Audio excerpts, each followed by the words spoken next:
жиналыңдар жанкүйерлер, бұл ойында нағыз шеберлер. Қане бізді қолды қолдап, қолдарын жоғары көтер.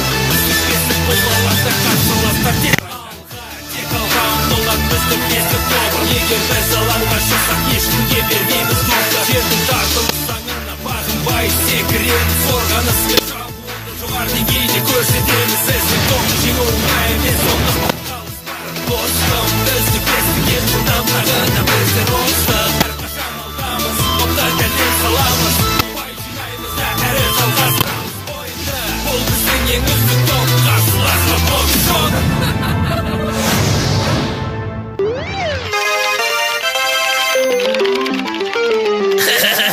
Баскетбол ойынын сондай жақсы көремін.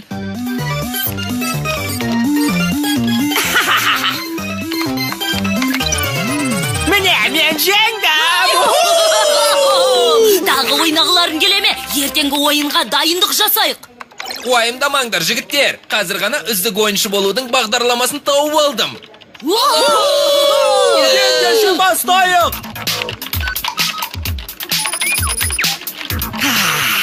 Серіп жатырмын. Міне керемет.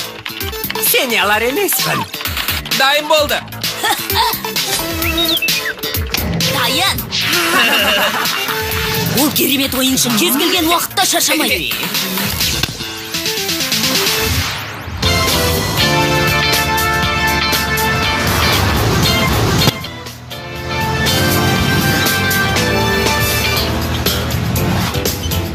Бостон қаласына қош келдіңдер. Әйтеуір қосылдым-ау. Менде компьютер ойыншылары туралы ақпараттар бар. Мінекей. Тамаша.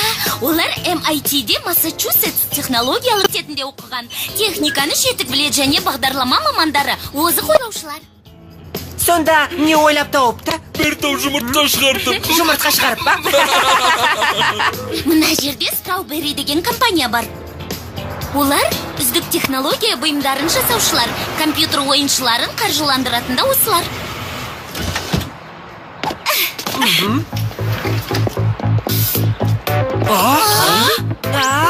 Не олар?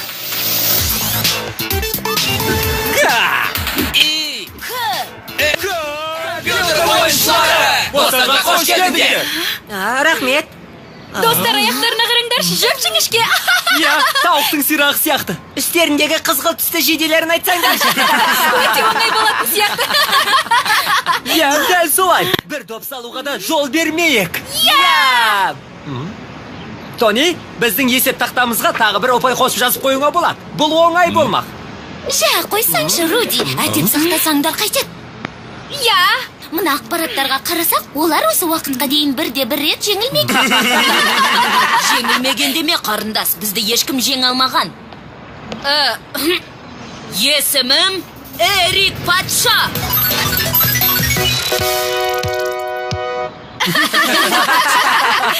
Мынау Стелла. Ол көзілдірікті жігіттерді ұнатады.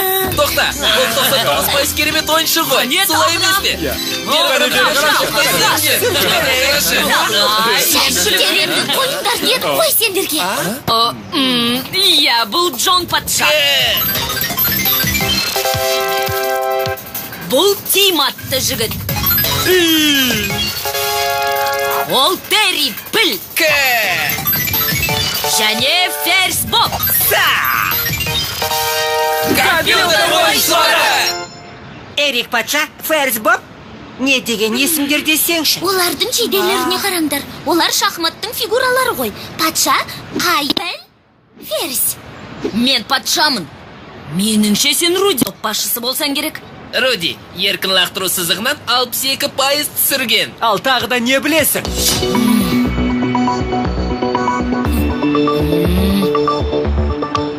Біздің ойындарымыз жайында ақпарат жинағансыңдар ма? Сонымен қатар өздеріңнің амал тәсілдерің бар. Сен топтың ақылшысы екенсің ғой, а? Мен бе? Солай ақ болсын. Ал сен Миясың. Тобыңды басқарғың келеді. Бірақ өзгелерге қарағанда әлсізсің. Шығарсық, бірақ ойын алаңда көреміз. Мені жақсылап тыңда және есіңде сақта. Алаңда саған шақтап болады. Рас па? Ананы көрдіңдер ме? Қазір тауып қалатын шығармын. Кездескеніме қуаныштымын, Тони. Мен де. Алақай. Кім дедің? Жаңағы кішкене құттырушысы болса керек. Қане, күліп қойыңызшы. Рахмет. Оның қолындағы қымбат құрылғы ғой. Оның ішінде көптеген бағдарламалар бар. Бұл менің ең жақсы құрылғым деп айта алмаймын.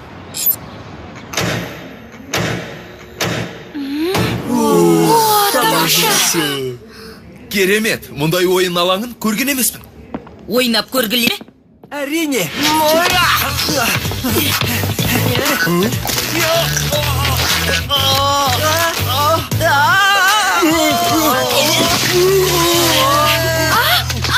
Мұна жерге не болған? Ойын қызықты өту үшін өз бағдарламамды пайдаланған едім. Бұл желімнің бір түрі, ал жоғарғы қабатында басқа нәрсе. Тамаша, өте керемет екен. Қараңдаршы. Шашам! Алаңының бәрі магнит сияқты. Тартылыс күші басым, солай ғой. Мынаның үстінде қалай ойнаймыз? Яның шашы.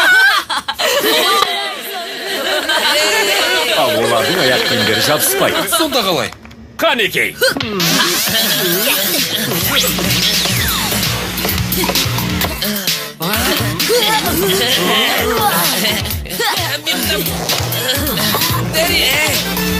Оларды жабыспай. Топтары да алаңда бетер қозғалады. Жарайсың, Стелла. Егер зарядтар бірдей болса, магниттер бір-біріне келеді. Олардың аяқ киімдері мен топтары еденнің зарядтарымен бірдей. Түсіндің бе? Сен бәрін білесің ғой. Сондықтан жеңіске жету жолын ойлап табарсың.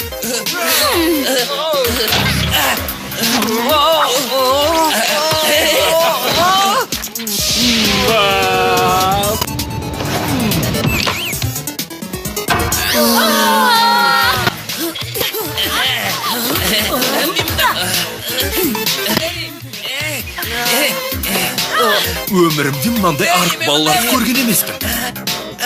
Жақсы, мен түсіндім. Бізді мазақ еткілерің келеді ғой, сондықтан уақытты жақсы өткізіп жатырсыңдар, Бұларыңды мен алдау деп қабылдаймын.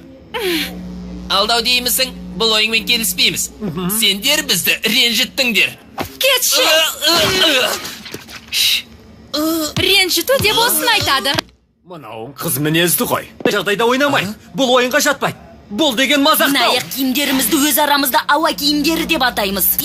Ауа аяқ киімдері дейсің бе? Ол Чарльз Дарвин туралы айтып тұр. Ол даму жайында теория жазған ғалым. Алдымен әбден дайындалып келсеңдерші. 6-да кездесеміз. Немене? Біз сендердікінде аяқ киім кигенде ғана ойнаймыз. Досым, ол оңай. Біз барғана аяқ киімдерімізге магнит тағып келеміз. Сосын? Дәл солай. Орында болсам, қайта келмес едім. Өзі сондай ақылды екен. Керемет ойыншы деуге де болады. Бізбен дос болып, араласуға қалай қарайсың? Солай, дұрыс айтады, Сен магнит сияқтысың, ал мен темірмін.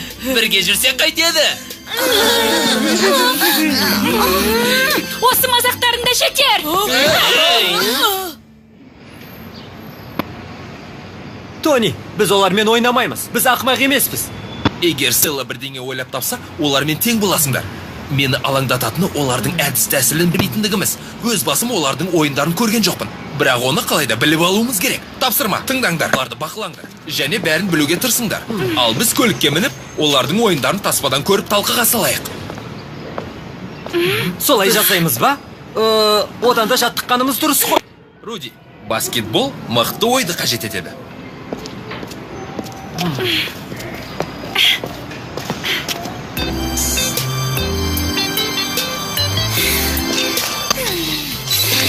Сізді мазаламаған болармыз. Біраз суретке түсіріп алдық деп едік. Бұл бұлығымызға керек. Соңынан ере бермеңдер. Аяғыңа жығылайық па? Қане доғарыңдар. Стелланың мазасын алмайық. Білесің бе, сен өте керемет жансың. Доғарыңдар дедім ғой.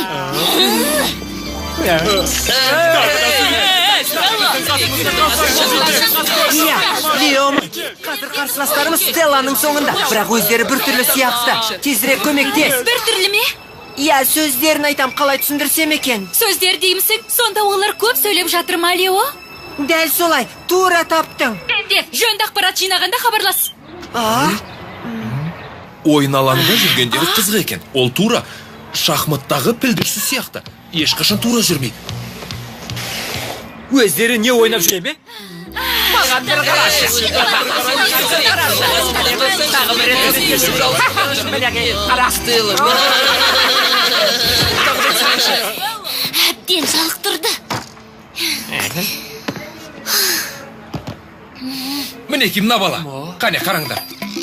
Ол әрдайым 2 қадам жасап,